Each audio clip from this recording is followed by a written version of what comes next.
বাল আফাউতু ইয়া রাসূলুল্লাহ, ওগো আল্লাহর নবী আমি আপনাকে আঘাত করব কিভাবে?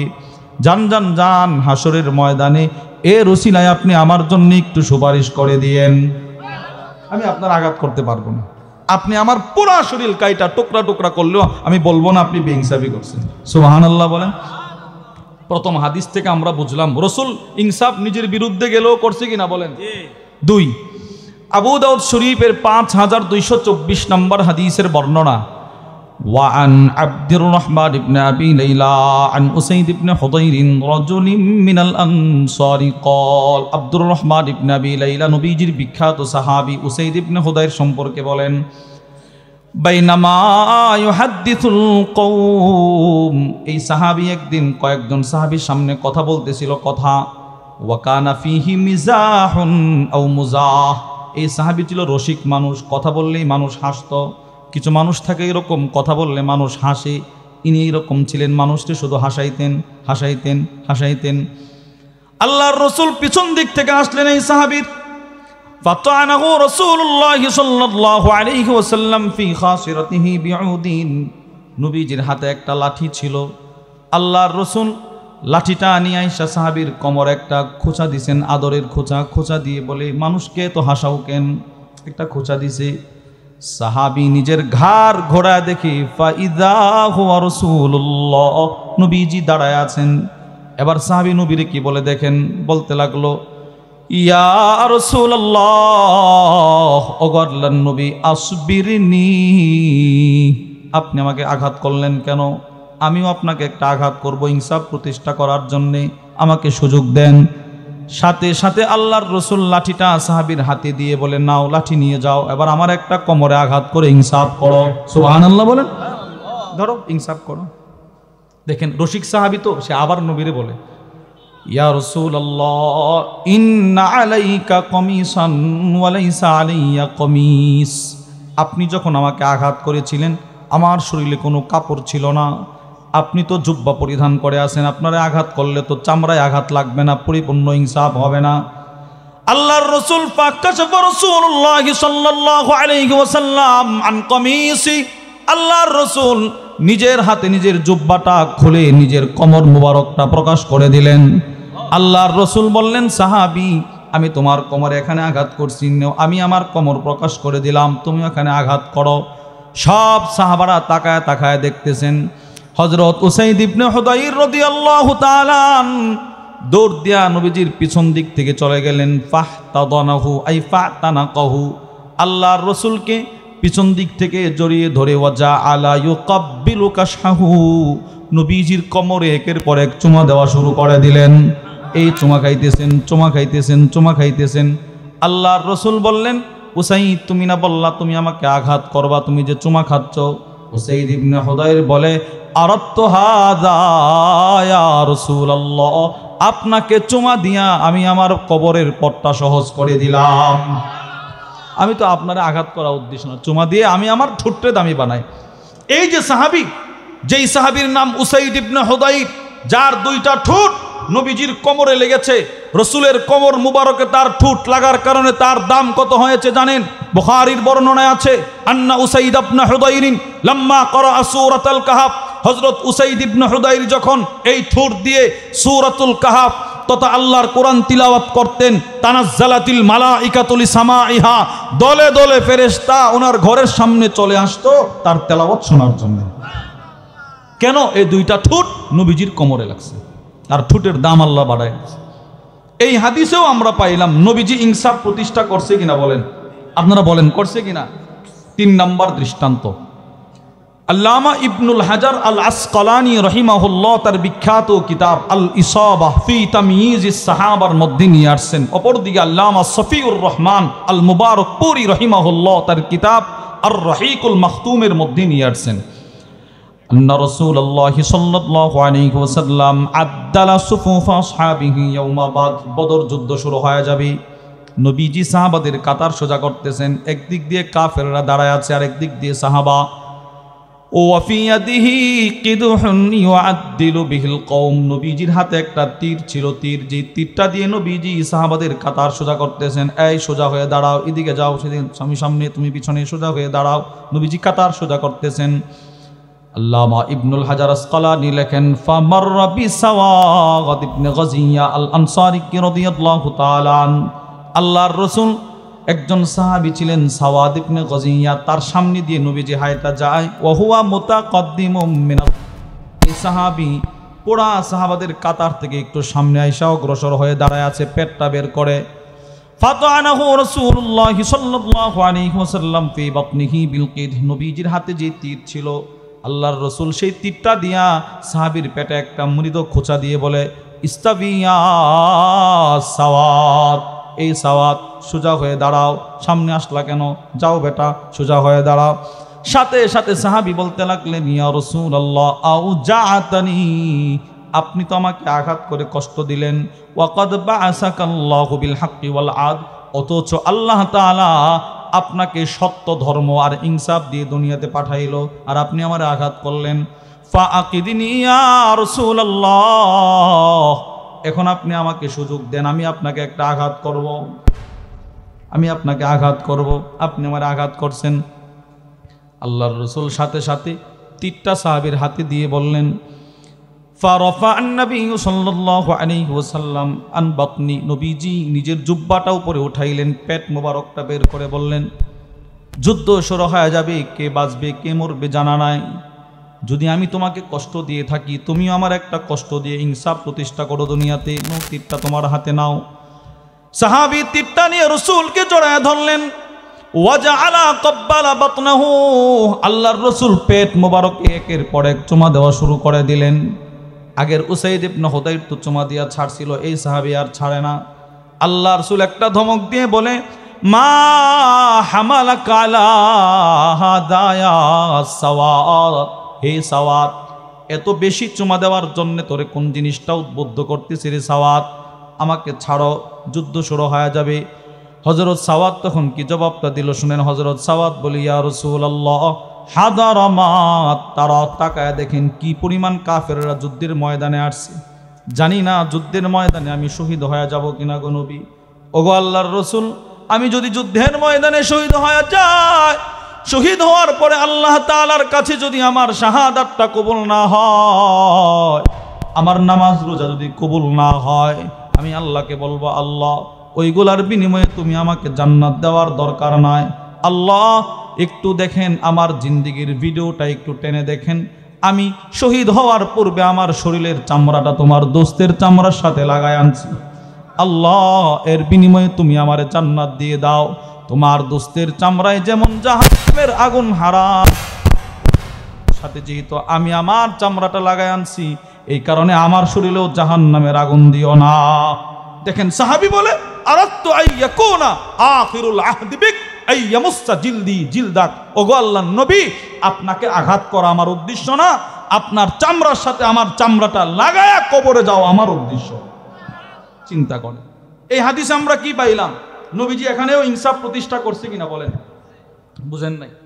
সাহাবী বলছে, আপনি আমার আঘাত করছেন, আমিও আঘাত করুম। আচ্ছা আপনি বলেন তো, যদি কোনো নেতা তার কর্মীকে অনাকাঙ্ক্ষিতভাবে একটা আঘাত করে ফেলে, আর ওই কর্মী যদি বলে, আমার আঘাত করছেন, আমিও আপনার আঘাত করুম, অবস্থাটা কি হবে বলেন? এই কর্মী একদম শেষ, দুনিয়াতে বিদায় করে দিবে। রাসূল কিচ্ছু বলে নাই, নবীজি বলে, নাও আমার আঘাত করো। সুবহানাল্লাহ বলেন। ইনসাফ, রাসূল নিজের বিরুদ্ধেও ইনসাফ প্রতিষ্ঠা করছে। এটা আমরা তিনটা দৃষ্টান্ত থেকে বুঝলাম। 2 নাম্বার, আল্লাহর রাসূল নিজের পরিবারের ভিতরেও ইনসাফ প্রতিষ্ঠা করেছেন। বুখারী শরীফের 5225 নম্বর হাদিসের বর্ণনা। وعن أنس بن مالك رضي الله تعالى عنه قال, আনাস ইবনে মালিক রাদিয়াল্লাহু তাআলা আনহু থেকে বর্ণিত, তিনি বলেন, কানা নবী সাল্লাল্লাহু আলাইহি ওয়াসাল্লাম ইনদা বা'দি নিসাই, নবীজির এক বিবির ঘরে করতেছেন, থাকতেছেন অবস্থান। ফারসালাত ইহদা উম্মাহাতিল মুমিনিন বিসহফাতিন ফিহা তুআম, নবীজির আরেক বিবি প্লেট দিয়ে খাবার পাঠাইছে এই বিবির ঘরে। নবীজি এক বিবির ঘরে খাবার পাঠাইছে আরেক বিবি। খাদেম যেই মাত্র খাবারটা নিয়ে নবীর বিবির ঘরে ঢুকলেন, এই বিবি দেখা রাগ হয়ে গেছেন। ফাদরাবাতিল্লাতিন নবী সাল্লাল্লাহু আলাইহি ওয়াসাল্লাম ইয়াদাল খাদিম ফি বাইতিহা, রাসূল যেই বিবির ঘরে ছিলেন সেই বিবি খাদেমের হাতে আঘাত করলেন। ফাসাকাতাতিস সাহফা, খাবারের প্লেটটা নিচে পড়ে গেল। ফানফালাকাত, পড়ে ভেঙ্গে টুকরা টুকরা হয়ে গেল। এবার আল্লাহর রাসূল খাদেমকে বললেন, দাঁড়াও, তুমি যেও না, এখানে একটু দাঁড়াও। হাত্তা উতিয়া বিসাহফাতিন মিন ইনদিল্লাতি হুয়া ফি বাইতিহা, নবীজি যেই বিবির ঘরে ছিলেন ওই বিবির ঘর থেকে আরেকটা প্লেট নিয়ে আসলেন ভালো।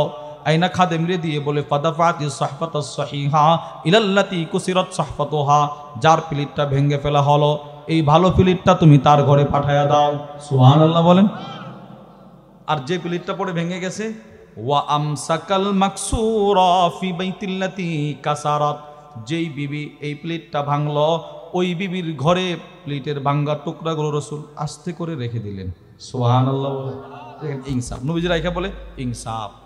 যারার একাধিক বিবি তারা ইনসাফটা করতে পারবে না, এইটা তো করতেই পারবে না, কারণ এই বিবি নারাজ হবে, এই বিবি খুশি হবে। রাসূল এটা দেখে নাই, রাসূল কে খুশি হইল কে নারাজ হইল রাসূল ইনসাফ করে ছাড়ছেন। সুবহানাল্লাহ বলেন। 3 নাম্বার সেক্টর ছিল রাসূল নিজের গোষ্ঠীর বিরুদ্ধেও ইনসাফ করেছেন। বুখারী শরীফের হাদিসের বর্ণনা, وعن عائشة رضي الله تعالى عنها قالت أمزن عائشة الصديقة رضي الله تعالى عنها থেকে বর্ণিত, তিনি বলেন, أن قريشا أهمهم شأن المرأة المخزومية التي سرقت, কুরাইশ গোত্রের এক মাখজুমি মহিলা চুরি ধরা পড়ছে, চুরি করছে চুরি। এবার ইসলামের বিধান হচ্ছে যে চুরি করবে কবজি পর্যন্ত হাতগুলো কেটে ফেলা। এবার নবীজি বিচার জমাইলেন যে ওই মহিলার হাত কেটে ফেলা হবে।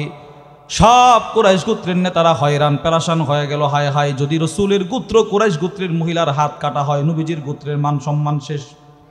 রসুলের গোত্র এই মহিলার হাত কাটলে মানে নবীজির গোত্রের মান সম্মান সব শেষ। সবাই মিলে পরামর্শ করলো, সব নেতারা মিলে কুরাইশ গোত্রের পরামর্শ করলো। কি পরামর্শ? মাইয়ুকাল্লিমু ফিহা রাসূলুল্লাহি সাল্লাল্লাহু আলাইহি ওয়াসাল্লাম, নবীজির কাছে গিয়ে এই মুহূর্তে কে এই সুপারিশ করতে পারবে যে মহিলাটার হাত না কাইটা যেন অন্য একটা বিচার করে দেয়, কিছু জরিমানা করে দেয়, 1,00,000 3 লাখ টাকা, হাতটা না কাটো। সবাই বলে, না তুমি যাইতে পারবা না, আমি না, তুমি না। রসুল এখন রাগান্বিত, কেউ রসুলের কাছে এই সুপারিশটা করার সাহস পাইতেছে না। সবাই বলতে লাগলো,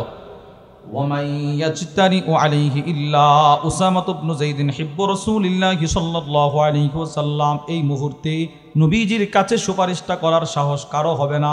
যদি কেউ সুপারিশ করতে পারে একজন আছে, উসামা ইবনে যায়েদ। সুবহানাল্লাহ বলেন। এখন একটা প্রশ্ন, এত সকল সাহাবী থাকতে সকলে মিলে উসামা ইবনে যায়েদকে কেন নির্বাচন করলেন? এই প্রশ্নের জবাবে আল্লামা ইসমাইল আল আনসারী রহিমাহুল্লাহ তার বিখ্যাত কিতাব আল ইলমাম বিশরহি উমদাতিল আহকাম, ওই কিতাবের মধ্যে নিয়ে আসছে উসামা ইবনে যায়েদ যখনই যে কোনো ব্যাপারে রসুলের কাছে সুপারিশ করতেন নবীজির সাথে সাথে এটা মঞ্জুর করে নিতেন। এই একটা আশায় তারা উসামা ইবনে যায়েদরে পাঠাইছে, উসামা তুমি যাও, তুমি গিয়ে নবীরে একটু বলো, দেখো রসুল মহিলার হাতটা কাটা থেকে একটু বিরত থাকে কিনা। সেও ছোট মানুষ, একটা দৌড় দিয়ে চলে গেছে। ফাকাল্লামাহু উসামা ইবনে যায়েদ হিব্বু রাসূলিল্লাহ, উসামা ইবনে যায়েদ গিয়ে বলে, দাদা মহিলাটা কিন্তু আপনার গোত্রের, কি করব? দাদা মহিলাটার হাত না কাইটা কিছু অন্য বিচার করে দেন, জরিমানা করে দেন, এতে আপনার গোষ্ঠীর মান সম্মানটা থাকবে, নাহলে সব শেষ। হাদিস বর্ণনাকারী আম্মা জানা আয়েশা আস-সিদ্দিকা রাদিয়াল্লাহু তাআলা আনহা বলেন, যেই মাত্র উসামাই প্রস্তাবটা দিল নবীজি রাগ হয়ে লাল হয়ে গেছেন। আল্লাহর রাসূল একটা ধমক দিয়ে বলে, উসামা সরো এখান থেকে, আতাশফাউ ফি হাদ্দিম মিন হুদুদিল্লাহ, আল্লাহর বিধানের বিরুদ্ধে তুমি সুপারিশ করতে আসছো বেটা, সরো এখান থেকে, যাও সরো। সুম্মা কাম, নবীজি দাঁড়ায় গেলেন। ফাখতাতাবান নাস আই ফাখতাতাবা, নবীজি দাঁড়ায় একটা বক্তব্য দিলেন। আল্লাহর রাসূল বলেন, ইন্নামা আহলাকাল্লাযীনা ক্বাবলাকুম আন্নাহুম কানু ইযা সারাকা ফীহিমুশ শরীফ তারাকু, ও সাহাবারা শোনো, তোমাদের পূর্বের মানুষগুলাকে এই জিনিসটাই ধ্বংস করে দিয়েছে। এদের জমানাতে যখন কোনো সম্ভ্রান্ত পরিবার, কোনো নেতা, কোনো এমপি, কোনো মন্ত্রী, কোনো প্রভাবশালী ব্যক্তি যখন দুর্নীতি করত তার কোনো বিচার হতো না। এটা আগের জমানার কথা নবী বলতেছে, এখনকার জমানার না। এখন বিচার হয়। বলেন এখন বিচার হয়? এখন সুষ্ঠু বিচার হয়? কি পরিমাণ এক একজন 16 বছরে কামাই করছে বলেন। ওই দিন পত্রিকায় আমরা দেখছি, আছে প্রতি, আপনি দেখবেন একজনের কানাডায় একজনের 620টা বাড়ি। নাউজুবিল্লাহ বলেন। আচ্ছা আপনি বলেন তো, একটা মানুষের 620টা বাড়ি কোন বুঝে প্রয়োজন হয়? এটা আমাদের বুঝে আসে না। যদি বিচার না করা হয় তো ভবিষ্যতেও যারা আসবে তারা আরো বেশি করবে, এটাই বাস্তব। নবীজি এই কথাটা বলতেছে না, পূর্বের জমানার মানুষগুলো সম্ভ্রান্ত মানুষ দুর্নীতি করলে এদের বিচার করতো না, বলতো না না উনার বিচার করলে দেশের ভাবমূর্তি নষ্ট হবে। আর রাসূল বলে ওয়াইদা সারাকা ফীহিমুদ দাঈফ আকামু আলাইহিল হাদ, অসহায় একদম রিকশা চালক, ভ্যান চালক, সে যদি কোনো চুরি করে সব টেলিভিশনের হেডলাইনে সে চুরি করছে, তাকে চোর বানায়। অথচ এর চাইতে কোটি কোটি গুণ বেশি বড় অপরাধী, তার কোনো নিউজ হয় না। নবীজি এটা বোঝাইতে চাইতেছে। যারা কখনো দুর্নীতির কল্পনাও করতে পারে না এদেরকে দেওয়া হয় দুর্নীতির তকমা। 116 জন আলেমের বিরুদ্ধে দুর্নীতির লিস্টি করা হয়েছিল। ওনারা কি দুর্নীতি করছে, কোটি কোটি টাকা পাচার করছে। মানুষ ভালো করেই বুঝে কারা দুর্নীতিবাজ আর কারা দুর্নীতি মুক্ত। আল্লাহ রসুলের এই বক্তব্যটা 100তে 100 মিলে গেছে। নবীজি বললেন পূর্বের জমানার সব মানুষকে ধ্বংস করা হয়েছে, তাদের জমানায় যারা প্রভাবশালী ছিল, যারা সম্ভ্রান্ত ছিল, বড় ব্যক্তিত্ব ছিল, এরা যখন দুর্নীতি করতো এদের বিচার হতো না। তুমি কি আমারে এরকম মনে করছো উসামা? না, শোনো। এবার আল্লাহ রসুল বলে আরবের মানুষ শোনো, ওয়াইমুল্লাহ, আল্লাহর কসম, লাউ আন্না ফাতেমা বিনতে মুহাম্মদ সাল্লাল্লাহু আলাইহি ওয়াসাল্লাম সারাকাত লা কাতাতু ইয়াদাহা, আমার কলিজার টুকরা মেয়ে ফাতেমা রাদিয়াল্লাহু তাআলা আনহা, সেও যদি চুরি করে আমি তার হাত পর্যন্ত কেটে দিব। সুবহানাল্লাহ, জোরে বলেন। দেখেন নবীজি কি ইনসাফটা রসুল করে গেছে। নিজের মেয়েও যদি চুরি করতো নবী বলে তার হাত আমি কেটে দিতাম। এই হাদিসের এই অংশটির ব্যাখ্যাকে সামনে রেখে আল্লামা মুহাম্মদ ইবনে সালেহ আল উসাইমিন রাহিমাহুল্লাহ তিনি লেখেন, ওয়াহাদা ইয়াদুল্লু আলা কামালি আদলিন নবী সাল্লাল্লাহু আলাইহি ওয়াসাল্লাম, রাসূলের এই একটা বক্তব্যই যথেষ্ট যে আমার রাসূলের চাইতে বড় ইনসাফগার পৃথিবীর ইতিহাসে আর কেউ ছিল না। সুবহানাল্লাহ, জোরে বলেন। তাহলে আল্লাহর রসুল নিজের গোষ্ঠীর বিরুদ্ধে ইনসাফ করছে কিনা? আপনারা বলেন করছে কিনা? 4, সর্বোপরি আল্লাহর রসুল সমাজে ইনসাফ প্রতিষ্ঠা করছেন। বুখারীর বর্ণনা, ওয়া আনিন নু'মান ইবনে বাশীর রাদিয়াল্লাহু তাআলা আনহু قال, নু'মান ইবনে বাশীর থেকে বর্ণিত, তিনি বলেন আ'তানি আবি আতিয়া, আমার আব্বা আমার একটা গোলাম হাদিয়া দিল। এই সামাজিক ইনসাফ, এটা শোনেন, এটা আমরা অনেকেই করে থাকি। হযরত নু'মান বলে আমার আব্বা আমার একটা গোলাম হাদিয়া দিল। গোলাম, আমার আম্মা বলতে লাগলো, স্বামী তুমি আমার সন্তানকে একটা গোলাম হাদিয়া দিলে, এতে আমি সন্তুষ্ট না। কেন তুমি সন্তুষ্ট না? হাত্তা তুশহিদা রাসূলুল্লাহি সাল্লাল্লাহু আলাইহি ওয়াসাল্লাম, যতক্ষণ না রাসূলকে তুমি বিষয়টা না জানাইবা ততক্ষণ পর্যন্ত আমি খুশি হব না, নবীজি ফায়সালা করতে হবে। হযরত নু'মান বলে আমার আব্বা আমার ধৈরা নবীজির দরবারে নিয়ে গেল, গিয়ে বলতে লাগলো, ইয়া রাসূলুল্লাহ ইন্নী আতাইতু ইবনি আতিয়া, আমি আমার এই ছেলেটার একটা গোলাম হাদিয়া দিলাম, আমার বিবি মন খারাপ, সে আপনার কাছে পাঠাইছে। আল্লাহ রসুল নু'মানের আব্বা বাশিরকে প্রশ্ন করলেন, আ'তাইতা সাইরা ওয়ালাদিক মিসলা হাদা, তোমার সন্তান কয়জন? এছাড়াও কি আরো আছে? বলে হ্যাঁ আছে। সবাই একটা করে গোলাম দিছো? না, দেই নাই। আল্লাহ রসুল একটা ধমক দিয়ে বলতে লাগলেন, ইত্তাকিল্লাহ নু'মান, বাশির, এ বাশির, আল্লাহকে ভয় করো। ওয়া আদিলু আও আদিল বাইনা আওলাদিকুম, সন্তানদের ভিতরে ইনসাফ করো। সুবহানাল্লাহ বলে। তুমি এক ছেলেরে দিলা, বাকিদেরকে কেন দিলা না? এটা তো বেইনসাফি করলা তুমি, যাও বেটা ইনসাফ করো। হযরত নু'মান বলে আমার আব্বা দৌড়ায় এসে আমার গোলামটা নিয়ে গেছে। বাবা সবাইরে দিতে পারবো না, তোরেও দিলাম না। কিয়ামত পর্যন্ত অনেক মা বাপ শুধু সন্তানদের ভিতরে বেইনসাফি করার কারণে জাহান্নামে যাবে। তিরমিজি শরীফের 2117 নম্বর হাদিসের বর্ণনা, আল্লাহর রাসূল বলেন, ইন্নার রাজুল লা ইয়ামাল ওয়াল মারআ বিতাআতিল্লাহি 60 সানা, অনেক পুরুষ, অনেক মহিলা, অনেক মা, অনেক বাপ, অনেক স্বামী, অনেক স্ত্রী 60 বছর আল্লাহর ইবাদত করবে। সুম্মা ইয়াহদুরুহুমাল মাউত, মৃত্যুর পূর্ব মুহূর্তে ফায়ুদাররান ফিল ওয়াসিয়্যা, ওসিয়ত করতে গিয়া বিরাট বড় একটা ভুল করবে। কি ভুল? এক সন্তানকে বেশি দিবে আর এক সন্তানকে কম দিবে। আল্লাহর রাসূল বলেন এই ওসিয়তটাই ফাতাজিবু লাহুমান নার, দুজনের জন্য জাহান্নাম ওয়াজিব করে দিবে। নাউজুবিল্লাহ বলে। আপনি কল্পনাও করতে পারবেন না রসুল কোন জায়গায় ইনসাফটা ধরছে। দেখেন আল্লামা আবু বকর ইবনে আবি দুনিয়া তার বিখ্যাত কিতাব আন-নাফকাতু আলাল ইয়াল, ওই কিতাবের মধ্যে নিয়ে আসছে আল্লাহ রসুল একদিন হাদিস বলতেছেন, হাদিস বর্ণনা করতেছেন, সাহাবারা সামনে বসা, ইবনুল্লাহু হাত্তান্তাহা ইলাই, এক সাহাবীর একটা ছোট্ট বাচ্চা দৌড়ায় বাবার কাছে আসলো। নবীজি হাদিসও বলতেছে, এই বাচ্চাটার দৌড়ও দেখতেছে। বাচ্চাটা যে রসুলের মসজিদ নববীর ধইকা বাবার কাছে যাইতেছে দৌড়ায়, নবীজি ভাবে তাকায় আছে। বাচ্চাটা গেল, ফামাসাহা রাসাহু, বাপ নবীর হাদিসও শুনে সন্তানটারা এইভাবে আদর করতেছে, মাথায় হাত বুলায়া আদর কইরা। সুম্মা আকআদাহু আলা ফাখিদিহিল ইয়ুমনা, ছেলেটারে ডান রানের মধ্যে ডান কোলে বসাইলো, এইভাবে কোলে নিয়ে নবীর হাদিস শুনতেছে ছেলেটারে, ছোট্ট ছেলে।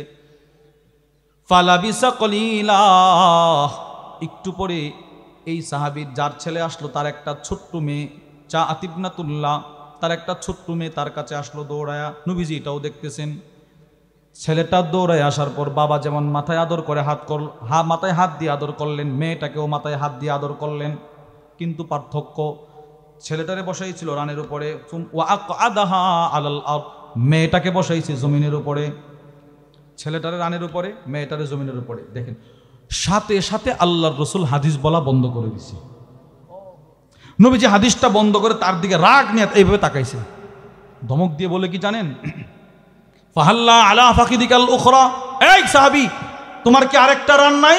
তুমি ডান রানের ছেলেটারে বসাইলা, মেয়েটারে তুমি কোন বিবেকে মাটিতে বসাইলা আমাকে বলো। সাথে সাথে সাহাবীর শরীরে কম্পন শুরু হয়ে গেছে।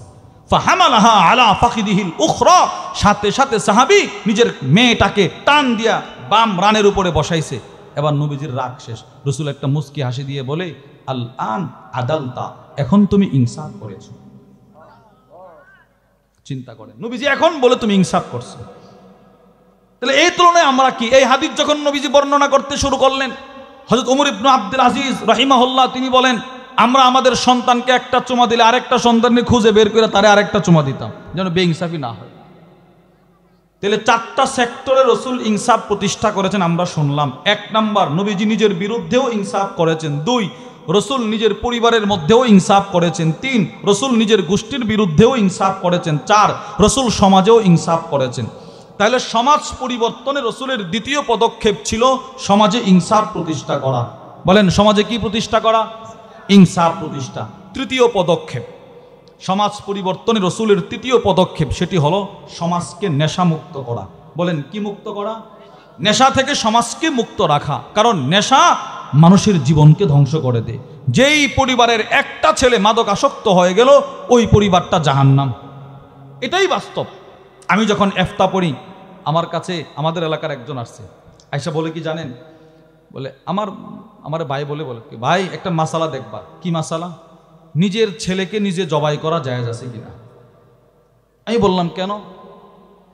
কষ্টে বলতেছি, আমি চিন্তা করতেছি আমার ছেলেটারে আমি জবাই করে ফেলব।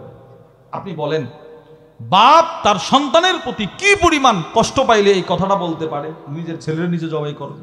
কেন? আমি বিদেশে ছিলাম, মাসে আমার 60 থেকে 70 হাজার টাকা ইনকাম ছিল। আমার একটা ছেলে নেশাগ্রস্ত হয়ে গেছে। নেশার টাকার জন্য রাতের অন্ধকারে সে তার মায়ের গলায় বটি দা ধরে মারে জবাই করে ফেলবে। ওইলে আলমারির চাবি দাও, নাহলে তোমারে জবাই করে ফেলবো। এইটা যখন আমার বিবি আমারে ফোন দিয়ে কায়দা বলে, আমি রাগ কইরা বিদেশ ছাইরা বাড়িতে চলে আসছি। এখন চিন্তা করতেছি তারে জবাই করে ফেলবো। চিন্তা করেন আপনি, নেশা কি পরিমাণ নিকৃষ্ট। সমস্ত অপরাধের মূল হচ্ছে নেশা। বলেন সমস্ত অপরাধের মূল কি? সবাই বলেন সমস্ত অপরাধের মূল কি? সমস্ত গুনাহের মূলও নেশা। নবীজির ইন্তেকালের পর সাহাবারা পরামর্শই বসছে কোনটা সবচেয়ে জঘন্য কবিরা গুনাহ।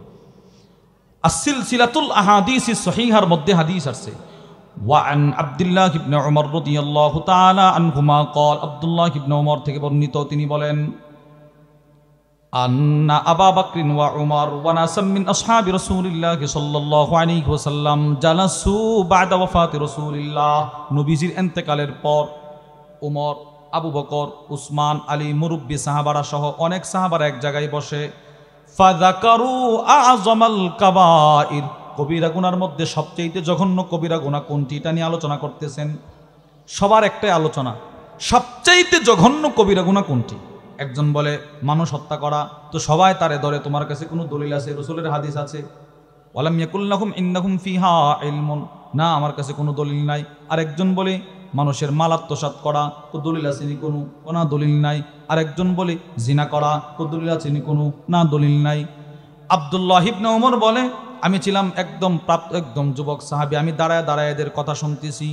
ফা আরসালুনি ইলা আব্দুল্লাহ ইবনে আমর ইবনে আস, মুরব্বিরা মিলে পরামর্শ করে আমারে পাঠাইলো নবীজির আরেকজন সাহাবী আব্দুল্লাহ ইবনে আমর ইবনে আসের কাছে, ওনারে গিয়ে প্রশ্ন করার জন্যে, আপনি বলেন সবচেয়ে জঘন্য কবিরা গুনাহ কোনটি, এটা বলার জন্যে। আমি দৌড়ায় তার বাড়িতে গেলাম, গিয়ে বলতে লাগলাম খাব্বিরনি, ও আব্দুল্লাহ ইবনে আমর ইবনে আস, আপনি আমাকে বলেন সবচেয়ে জঘন্য কবিরা গুনাহ কোনটি।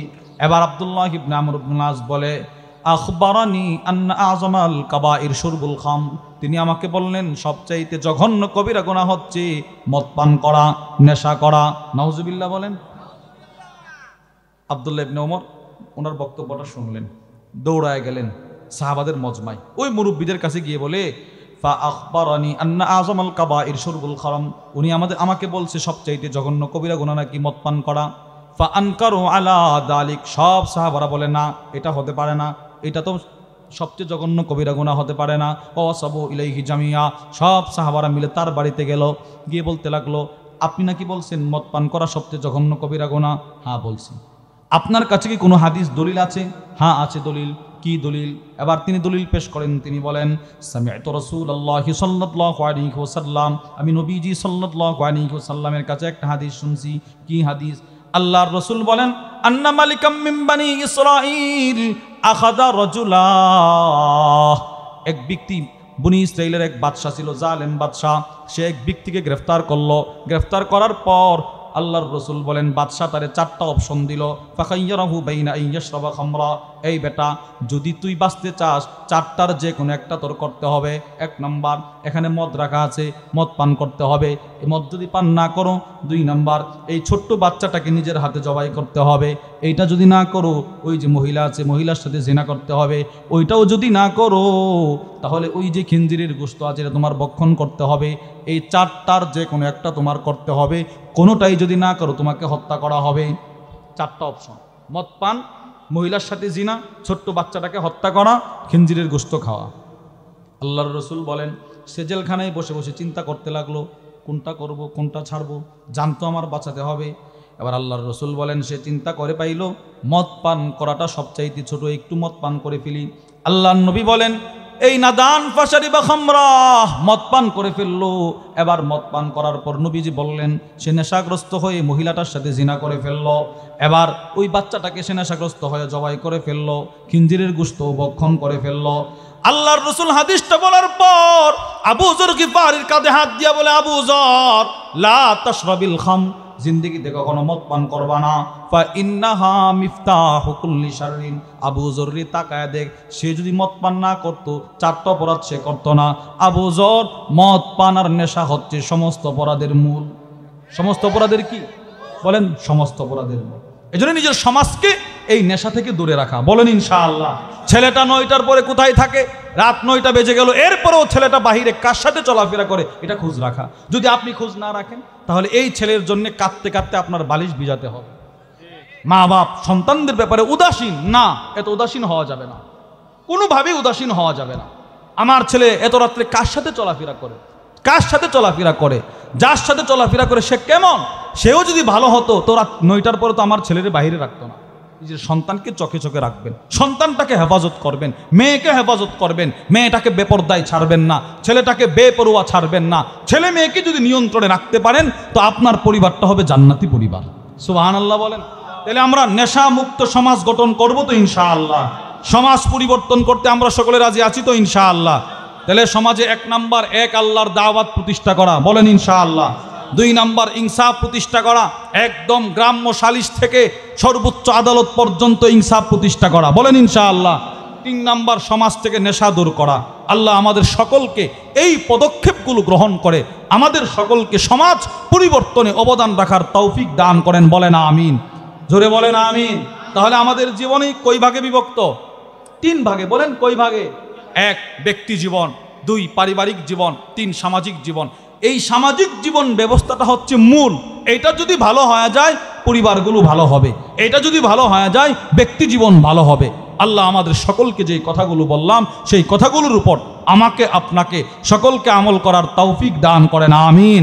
আজকে যিনারা বয়ান করেছেন করবেন, আল্লাহ সকলের বয়ান করালে আমাদের নাজাতের উসিলা বানায় দেন, আমিন। আমরা যেন ওনাদের বয়ান থেকে দৈনন্দিন জীবনে আমল করার ক্ষেত্রে কিছু না কিছু পাথেয় অর্জন করতে পারে, আল্লাহ আমাদের সকলকে তৌফিক দান করেন। আল্লাহ যিনারা এসেছেন যারা আসবেন সকলকে আল্লাহ তাআলা কবুল মঞ্জুর করেন। এই বলেই আমি আমার আলোচনার ইতি টানলাম। যা কিছু বলেছি যদি সঠিক হয় আল্লাহর পক্ষ থেকে, ভুল হলে আমার পক্ষ থেকে। ওমা আলাইনা ইল্লাল বালাগ। আসসালামু আলাইকুম ওয়া রাহমাতুল্লাহি ওয়া বারাকাতুহু।